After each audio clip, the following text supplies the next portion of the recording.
రైతులకు త్వరలో తీపి కబురు చెప్పబోతున్నామని వారికిచ్చిన హామీ అమల్లో భాగంగా 2 లక్షల రుణమాఫీపై బ్యాంకర్లతో చర్చలు తుది దశకు చేరుకున్నాయని ముఖ్యమంత్రి రేవంత్ రెడ్డి వెల్లడించారు. త్వరలోనే రైతులకు రుణమాఫీ ప్రకటన చేస్తామని తెలిపారు. తాము హామీ ఇచ్చిన 6 గ్యారంటీలను పక్కాగా అమలు చేస్తామని సీఎం రేవంత్ రెడ్డి అన్నారు. ఇందులో భాగంగానే రైతులకు ఇచ్చిన 2 లక్షల రుణమాఫీపై అధికారులతో చర్చలు జరుగుతున్నాయన్నారు. 6 గ్యారంటీల్లో ఇప్పటికే 2 పథకాలను అమలు చేస్తున్నామని 27వ తేదీ నుంచి మరో 2ని ప్రారంభిస్తామని తెలిపారు.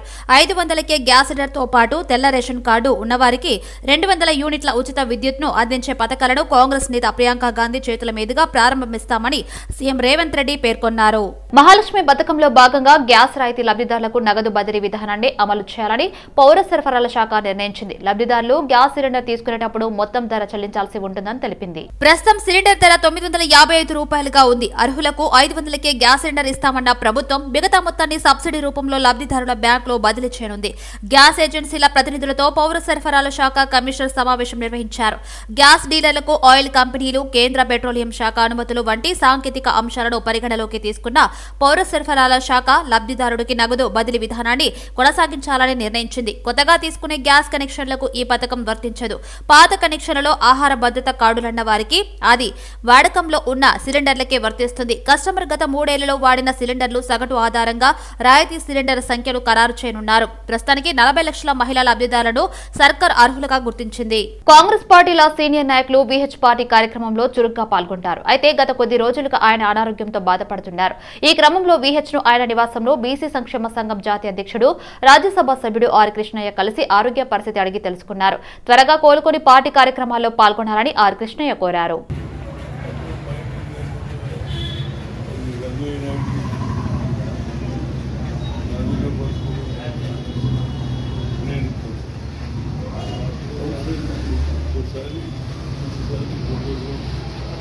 రాబోయే అసెంబ్లీ పార్లమెంటు ఎన్నికల్లో టీడీపీ, జనసేన తొలి జాబితాను విడుదల చేశారు. 2024 అసెంబ్లీ, 3 లోక్సభ సీట్లలో జనసేన పోటీ చేస్తుందని చంద్రబాబు ప్రకటించారు.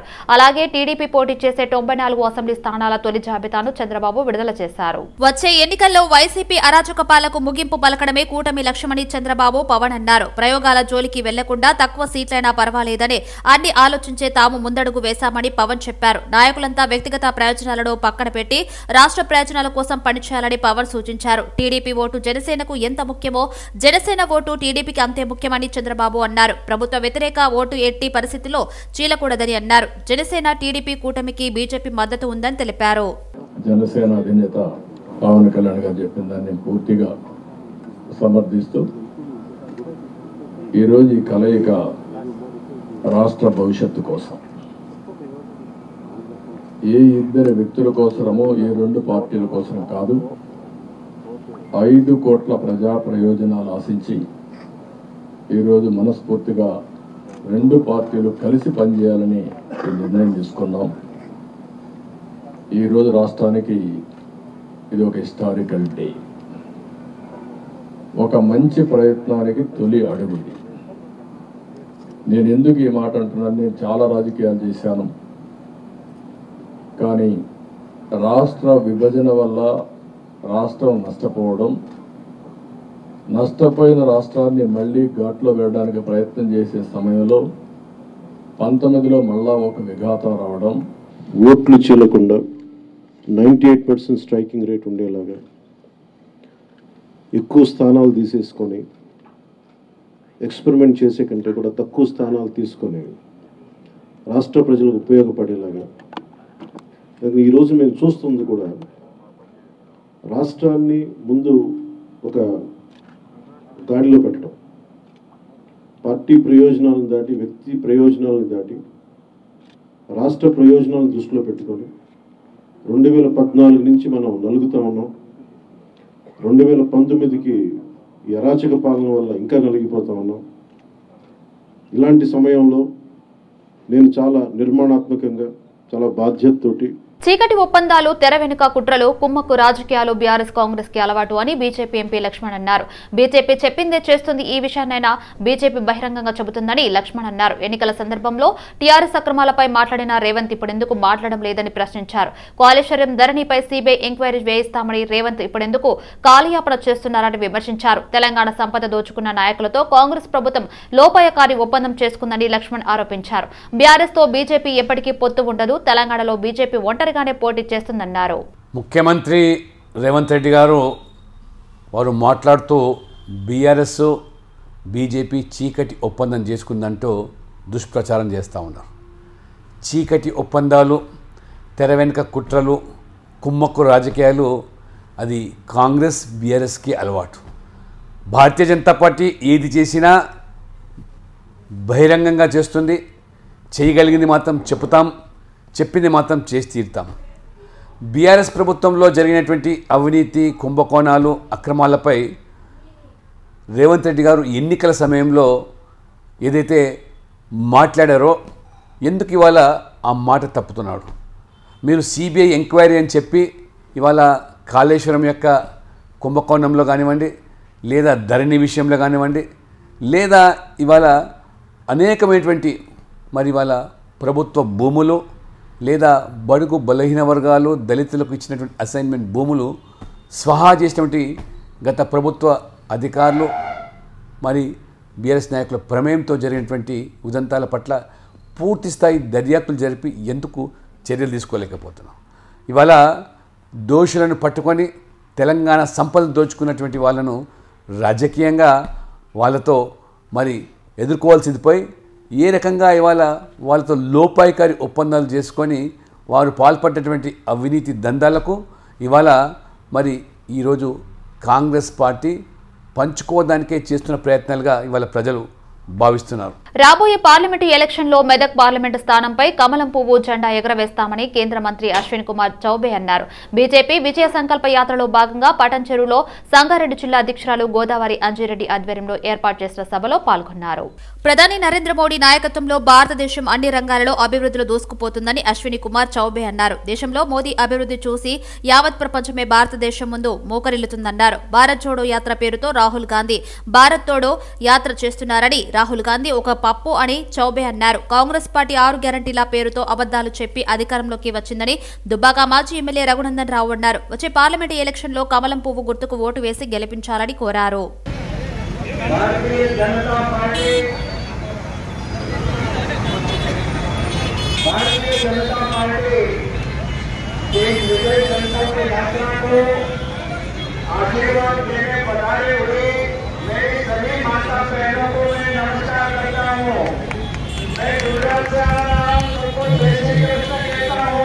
మంత్రి కావాలా అని తెలంగాణ ప్రజలను ప్రార్థించడం కోసం రాష్ట్ర వ్యాప్తంగా 5 యాత్రలు నడుస్తున్నాయి. అందులో భాగంగా మల్కాజిగిరిలో, ఉప్పల్లో ఈరోజు నడుస్తున్నటువంటి యాత్రకు కేంద్ర మంత్రి పురుషోత్తం రూపాల గారు ఈ యొక్క యాత్రలో నాయకత్వం వహిస్తున్నారు. దేశ భద్రతకు కానీ, సంక్షేమం కానీ, మహిళా సాధికారతకు కానీ, అవినీతి రహిత రాజకీయాలకు కానీ, కుటుంబ రాజకీయాలకు అంతం పలకడం కానీ, తెలంగాణ అభివృద్ధికి కానీ ఇవన్నిటికీ నరేంద్ర మోదీ గారికి పట్టం కడితే మనం ఖచ్చితంగా దేశాన్ని విశ్వగురు స్థానానికి తీసుకెళ్లి అభివృద్ధి చెందిన దేశంగా మనం స్థిరపరచగలుగుతామని ఈ యాత్ర ద్వారా మేము అప్పీల్ చేస్తున్నాం. ఒక అవినీతి మచ్చలేని నాయకుడు ప్రధాని నరేంద్ర మోడీ అని బీజేపీ సీనియర్ నేత మురళీధరరావు అన్నారు. మల్కాజ్గిరి పార్లమెంటు పరిధి ఎల్బీనగర్ నియోజకవర్గం గడ్డి అన్నారం డివిజన్ లో బీజేపీ విజయ సంకల్ప యాత్రలో పాల్గొన్నారు. 12 సంవత్సరాల ముఖ్యమంత్రిగా, 10 సంవత్సరాలు ప్రధానమంత్రిగా ఉండి 22 సంవత్సరాల రాజకీయ జీవితంలో నరేంద్ర మోడీపై ఇప్పటి వరకు ఒక అవినీతి మచ్చ కూడా లేదు అని మురళీధరరావు తెలిపారు. కాంగ్రెస్ లో అవినీతి రాజ్యం ఏలుతుంటే అవినీతి రహిత రాజకీయాలు సాధ్యమని నిరూపించిన వ్యక్తి ప్రధాని నరేంద్ర మోడీ అని కొనియాడారు. ప్రాంతీయ, జాతీయ పార్టీలు కుటుంబ రాజకీయాలు నిర్వహిస్తే బీజేపీ కుటుంబ రాజకీయాలకు దూరంగా ఉందని మురళీధరరావు తెలిపారు. అభివృద్ధి, సంక్షేమ, భద్రత నరేంద్ర మోడీ గ్యారంటీ అని మురళీధరరావు పేర్కొన్నారు. సమర్థవంతమైన నాయకుడు నరేంద్ర మోడీ అని 3వ ప్రధానమంత్రిగా ఎన్నుకుంటే ప్రపంచంలోనే 3వ అతిపెద్ద ఆర్థిక వ్యవస్థగా భారతదేశం అవతరిస్తుందని ధీమా వ్యక్తం చేశారు. సమస్త భారతదేశంలో ఒకప్పుడు నక్సల్ ఉగ్రవాదం ఏదైతే ఉండిందో ఈ రోజు నక్సల్ ఉగ్రవాదం నామ రూపాలు లేకుండా చేసినటువంటి ప్రధానమంత్రి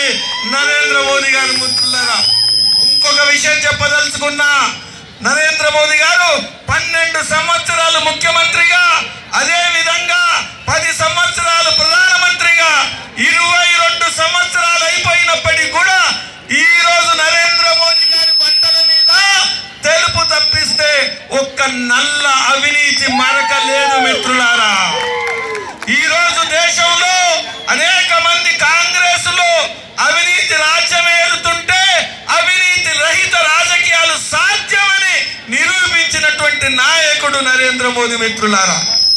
ఒక విషయం నేను చెప్పదలుచుకున్న మిత్రులారా, కుటుంబ రాజకీయాలు చూస్తున్నాం.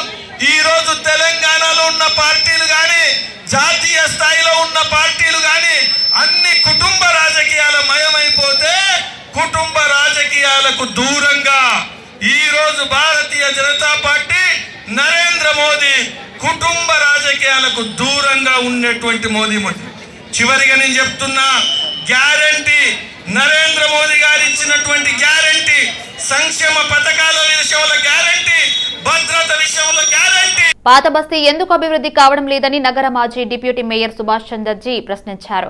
పాత బస్తీలోని ఎంఐఎం ప్రజాప్రతినిధులు రాష్ట్ర గ్రేటర్ బడ్జెట్ కేటాయింపులలో తీవ్ర అన్యాయం జరిగినా నిలదీయకపోవడం దారుణమని ఆగ్రహం వ్యక్తం చేశారు. ప్రభుత్వ పథకాలన్నీ పాత బస్తీకి ఎందుకు చేరడం లేదని నిలదీశారు. ప్రభుత్వం చొరవ తీసుకుని పాత బస్తీని అభివృద్ధి చేస్తే ఎంతో మందికి ఉపాధి కలుగుతుందని అన్నారు. పాత నగరం రోడ్లు, డ్రైనేజీ పరిసరాల అభివృద్ధి, మూసి శుభ్రపరచడం, మురికివాడల ప్రజలకు ఆర్థికంగా అభివృద్ధి పడేలా తోడ్పాటు కల్పించేలా కృషి చేయాలన్నారు. పాత బస్తీ అభివృద్ధితో పర్యాటక ప్రాంతాలకు వచ్చే పర్యాటకులకు గైడ్స్, హోటల్స్, రవాణా, వివిధ వ్యాపారాలు అభివృద్ధి చెందుతాయని, ఎంతో మంది యువకులకు ఉపాధి కలుగుతుందని సుభాష్ చంద్రజీ వివరించారు. పాత బస్తీ అభివృద్ధిని మెరుగుపరిచి పాత బస్తీ చారిత్రకతను చాటి చెప్పాలన్నారు. మౌలికమైనటువంటి విషయాలు ఎందుకు మన యొక్క బడ్జెట్ సమావేశంలో చర్చించలేదని చెప్పేసి నేను కోరుతాను. ముఖ్యంగా పాత బస్తీ 7 మంది ఎంఐఎం ఎమ్మెల్యేలు, 6 మంది ఎంఐఎం ఎమ్మెల్యేలు ఉన్నారు, 2 ఎమ్మెల్సీలు ఉన్నారు, ఒక సీనియర్ పార్లమెంటు సభ్యుడు అసదుద్దీన్ ఓవైసీ ఉన్నాడు. నేను అసదుద్దీన్ ఓవైసీని అడుగుతా ఉన్నాను, అదేవిధంగా ఎమ్మెల్యేలను అడుగుతా ఉన్నాను, మీరెందుకు పాత బస్తీ డెవలప్మెంట్ గురించి మీరు మొన్న జరిగినటువంటి ఏదైతే తెలంగాణ బడ్జెట్ లో కూడా మాట్లాడలేదు. మీరు హైదరాబాద్ పాత బస్తీకి కేటాయింపులు తీసుకోలేదు. రేవంత్ రెడ్డిని గట్టిగా ప్రశ్నించి గట్టిగా ఒత్తిడి చేసి ₹1 కూడా పాత బస్తీ డెవలప్మెంట్ కు తీసుకోలేదు. అదేవిధంగా మీ ఎమ్మెల్యేలు కానీ, మీ కార్పొరేటర్లు కానీ మొన్న జరిగినటువంటి మున్సిపల్ కార్పొరేషన్ బడ్జెట్ లో కూడా ఎక్కడ కూడా పాత బస్తీ మొత్తం కూడా డెవలప్మెంట్ కావడం లేదు. మీరు డబ్బులు ఇవ్వడం లేదు కాబట్టి మా పాత బస్తీకి నిధులు చేయండి. కులుపు దిశ డెవలప్మెంట్ అథారిటీని ఏదైతుందో పూర్తి స్థాయిలో అభివృద్ధి చేయడానికి, పూర్తి స్థాయిలో ఐఏఎస్ ఆఫీసర్ని, పూర్తి స్థాయిలో అక్కడ ఉండేటటువంటి ఇంజనీరింగ్ వ్యవస్థను, పూర్తి స్థాయిలో ఉద్యోగులను నింపండి, మనకి నిధులు తీయండి అనేటువంటి విషయాన్ని చెప్పలేదు, నిలదీయలేదు. వాళ్ళు కేవలము ఆషామాషిగా 6 నెలల 7 నెలలు 8 నెలల తర్వాత మీటింగ్ అయింది. మీటింగ్ అయితే దాంట్లో దీని గురించి మాట్లాడేటువంటి పరిస్థితి. కాబట్టి నేను ఈ రాష్ట్ర ప్రభుత్వాన్ని, మరి ఏదైతే ముఖ్యమంత్రి గారిని నేను డిమాండ్ చేస్తా ఉన్నాను, మీరు ముందుగా ఏదైతుందో ఒక రివ్యూ మీటింగ్ ఏదైతుందో అఖిలపక్ష రాజకీయ పార్టీలతో మీటింగ్ పెట్టండి. మీరు అదేవిధంగా ఇంతకుముందు తయారు చేసినటువంటి administrative staff college of India తయారు చేసినటువంటి city development strategy master plan ను మీరు ఒకసారి పరిశీలించండి. దానితో ఇంకా కొన్ని విషయాలు, ఎందుకంటే అది 20 సంవత్సరాల క్రితం చేసింది కాబట్టి కొన్ని విషయాలు దాంట్లో జోడించి లేదా మీరు ఒక మాస్టర్ ప్లాన్ తయారు చేయండి. ఇది హైదరాబాద్ మున్సిపల్ కార్పొరేషన్ కే కాదు, మన యొక్క తెలంగాణలో ఉండేటటువంటి మున్సిపాలిటీలు ఏవైతే ఉన్నాయో 16 మున్సిపల్ కార్పొరేషన్ కు ఈ రోజు మాస్టర్ ప్లాన్ లేదు. మెదక్ పార్లమెంటు స్థానంపై కమలం పువ్వు జెండా ఎగురుతుందని బీజేపీ సంగారెడ్డి జిల్లా కార్యదర్శి సీనియర్ నాయకులు బైండ్ల కుమార్ అన్నారు. బీజేపీ విజయ సంకల్ప యాత్రలో భాగంగా పడంచేరులో బహిరంగంగా జరుగుతుందని, నరేంద్ర మోడీ నాయకత్వంలో భారతదేశం అగ్రరాజ్యంగా ఎదుగుతుందని బైండ్ల కుమార్ అన్నారు. అనంతరం ఈ సందర్భంగా సభ జరుగుతున్న సమయంలో కేంద్ర మంత్రి చౌబే బైండ్ల కుమార్ ను దగ్గరకు పిలిచి స్థానిక సమస్యలు అడిగి తెలుసుకోవడం అందరినీ ఆకట్టుకుంది. మోదీ నాయకత్వంలో దేశం అన్ని రంగాల్లో అభివృద్ధి చెందుతుందని బైండ్ల కుమార్ అన్నారు. ప్రజలందరూ కూడా బీజేపీ ఓటు వేసి గెలిపించేందుకు సిద్ధంగా ఉన్నారని బైండ్ల కుమార్ తెలిపారు. ఈరోజు పటాన్చెరులో జరుగుతున్నటువంటి దేశం కోసం మోదీ కోసం మనం విజయ సంకల్ప యాత్ర పటాన్చెరులో నిర్వహించబోతా ఉన్నాం. రేపు జరగబోయే పార్లమెంట్ ఎన్నికల్లో ఖచ్చితంగా దేశం కోసం అహర్నిశలు కష్టపడుతున్నటువంటి పార్టీ భారతీయ జనతా పార్టీ. మోదీ గారు ఎప్పుడు జరగని అభివృద్ధిని చేసి చూపించారు కాబట్టి ఖచ్చితంగా ఈసారి దేశవ్యాప్తంగా భారతీయ జనతా పార్టీకి పట్టం కట్టాలని చెప్పి ప్రజలందరూ కంకణం కట్టుకొని ఉన్నారని చెప్పి ఈ సందర్భంగా తెలియజేస్తూ ఉన్నాము. అందులో భాగంగా ఈరోజు మెదక్ పార్లమెంట్లో పటాన్చెరు నియోజకవర్గంలో విజయ సంకల్ప యాత్ర నిర్వహించబోతా ఉన్నాం. ఖచ్చితంగా మెదక్ పార్లమెంట్ను గెలుస్తామని చెప్పి ఈ సందర్భంగా తెలియజేస్తూ ఉన్నాం. ప్రజలందరూ కూడా ఖచ్చితంగా మోదీ చేస్తున్నటువంటి పనులను చూసి మమ్మల్ని ఓట్ల ద్వారా ఆశీర్వదిస్తారని చెప్పి కోరుకుంటున్నాను. Secunderabad cantonment BRS MLA Lasya Nanditha మరణ వార్తపై ACB DG CV Anand X వేదికగా స్పందించారు. ఉజ్వల భవిష్యత్తు కలిగిన 37 ఏళ్ల లాస్యానందిత అర్ధంతంగా తనువు చాలించడం బాధాకరంగా ఉందన్నారు. వరుసగా 7 సార్లు ఎమ్మెల్యేగా గెలిచిన సాయన్న డీసీపీగా ఉన్న నాటి నుంచి పరిచయమని గుర్తు చేసుకున్నారు. సాయన్న రాజకీయ వారసురాలి లాస్యానందిత ఎమ్మెల్యేగా గెలిచి మంచి పేరు తెచ్చుకున్నారని అన్నారు. రోడ్డు సేఫ్టీ నిబంధనలు ఎలా ఉన్నప్పటికీ తప్పనిసరిగా మనం రోడ్డు ప్రమాణికలు పాటించాలన్నారు. సిటీలో కూడా సీట్ బెల్ట్ పెట్టుకోవడం, రద్దీగా ఉన్న సమయంలోనూ హెల్మెట్ తప్పనిసరిగా ధరించాలని వాహనదారులను కోరుతూ ట్వీట్ చేశారు. కాజాగూడ లేక్ వద్ద రోడ్డు ప్రమాదం చోటు చేసుకుంది. ప్రయాణికులతో వెళ్తున్న ఆటోను కారు ఢీకొట్టడంతో ఆటో పల్టీ కొట్టింది. ప్రమాదంలో పలువురికి గాయాలయ్యాయి. ఘటనపై సమాచారం అందుకున్న పోలీసులు ఘటన స్థలానికి చేరుకుని గాయపడిన వారిని ఆసుపత్రికి తరలించారు. అనంతరం కారు నడిపి ప్రమాదానికి కారణమైన మహిళను, ఆటో డ్రైవర్ను పోలీసులు అదుపులోకి తీసుకుని కేసు నమోదు చేశారు. గంజాయితో పట్టుబడిన YouTuber Bigg Boss fame Shanmukh Jaswanth bail పై బయటకొచ్చాడు. షణ్ముఖ్ బెయిల్ పై బయటకు తీసుకొచ్చినట్టు పేర్కొంటూ అతడి తరపు లాయర్ కళ్యాణ్ దిలీప్ సుంకర తన ఫేస్బుక్ ఖాతాలో పేర్కొన్నాడు. షణ్ముఖ్ తో కలిసి ఉన్న ఫోటోను కూడా షేర్ చేశారు. The boy is out, this is our legal team work అని ఆ పోస్ట్ లో కళ్యాణ్ సుంకర పేర్కొన్నారు. విశాఖపట్నానికి చెందిన సంపత్ యూట్యూబర్ గా వీడియోలు చేస్తూ ఉంటాడు. అతడు షణ్ముఖ్ జస్వంత్ సోదరుడు. షణ్ముఖ్ సంపత్ కలిసి నగర శివారు పుప్పాలగూడలో ఉంటున్నారు. విశాఖకు చెందిన వైద్యురాలు మౌనికతో షణ్ముఖ్ కు పరిచయమైంది. అతడి ద్వారా 2015లో ఆమెకు సంపత్ పరిచయం అయ్యాడు. ఇద్దరి మధ్య పరిచయం కాస్త ప్రేమగా మారింది. సంపత్ మౌనికకు నిశ్చితార్థం కూడా జరిగింది. గత ఏడాది డిసెంబర్లో వివాహం చేసుకుందాం అనుకోగా యువతి తల్లి అనారోగ్యం కారణంగా పెళ్లి వాయిదా పడింది. ఫిబ్రవరి 24న పెళ్లి తేదీ నిర్ణయించారు. పలు కారణాలతో వైద్యురాలు మౌనికను సంపత్ వినయ్ దూరం పెట్టాడు. ఫిబ్రవరి 27న మరో యువతితో సంపత్ కు వివాహం చేస్తున్నామని అతని తల్లిదండ్రులు యువతికి చెప్పారు. తాను మోసపోయానని గుర్తించిన యువతి నార్సింగి పోలీస్ స్టేషన్ లో ఫిర్యాదు చేసింది. యువతి ఇచ్చిన ఫిర్యాదు మేరకు సంపత్ ఫ్లాట్ కు పోలీసులు వెళ్లారు. ఫ్లాట్ లో తనిఖీలు చేస్తుండగా షణ్ముఖ్ గంజాయితో దొరికాడు. వెంటనే అతని డ్రగ్స్ కేసులో అదుపులోకి తీసుకున్నారు. షణ్ముఖ్ తరపున న్యాయవాది దిలీప్ సుంకర కేసు వాదిస్తున్నారు. నేడు షణ్ముఖ్ కు బెయిల్ వచ్చింది. ఈ కేసులో షణ్ముఖ్ ఎలాంటి సంబంధం లేదని దిలీప్ అంటున్నారు. రంగారెడ్డి జిల్లా నార్సింగ్ పోలీస్ స్టేషన్ పరిధి హైదర్ షా కోర్టులో సుదర్శన్ అనే వ్యక్తి తన కామవాంఛ తీర్చాలంటూ బెదిరింపులకు పాల్పడుతున్నాడని నార్సింగి పోలీస్ స్టేషన్లో బాధితురాలు ఫిర్యాదు చేసింది. కామవాంఛ తీర్చకపోతే ప్రాణాలు తీస్తానంటూ వేధింపులకు గురి చేయడంతో వేధింపులు భరించలేక పోలీసులను ఆశ్రయించారని బాధితురాలు తెలిపింది. తన ఇంటి వద్ద సీసీ కెమెరాలు ఏర్పాటు చేసి తన కదలికలను గమనిస్తున్నాడని మహిళ పేర్కొంది. తనకు సుదర్శన్ తో ప్రాణభయం ఉందని న్యాయం చేయాలని మహిళ పోలీసులను వేడుకుంది. మహిళా ఫిర్యాదుతో నార్సింగ్ పోలీసులు ఆమె ఇంటి వద్దకు వచ్చి చుట్టుపక్కల వారితో వివరాలు అడిగి ఈమె స్టేట్మెంట్ రికార్డు చేసి పోలీసు దర్యాప్తు చేపట్టారు. నిన్న నైట్ 9:30 టైంలో మాకు హైదర్షా కోర్ట్ నుంచి ఒక మహిళ ఒక మేల్ పర్సన్ అదే ఇంట్లో ఉండే వాళ్ళ రిలేటివ్సే కావాలి నా వైపు చూస్తున్నాడు, తర్వాత నాతో మిస్బిహేవ్ చేస్తున్నాడు అని చెప్పేసి ఒకటి కంప్లైంట్ రావడం జరిగింది. దాంట్లో మేము ఒకటి ఎఫ్ఐఆర్ చేసుకొని 354 అండ్ 506 కింద ఎఫ్ఐఆర్ చేసుకొని ఇన్వెస్టిగేషన్ చేస్తున్నాము. మా ఎస్ఐ గారు ఇన్వెస్టిగేషన్ చేస్తున్నారు. ఇన్వెస్టిగేషన్లో పూర్తి వివరాలను బట్టి మళ్ళీ మేము తగిన చర్య తీసుకుంటాం.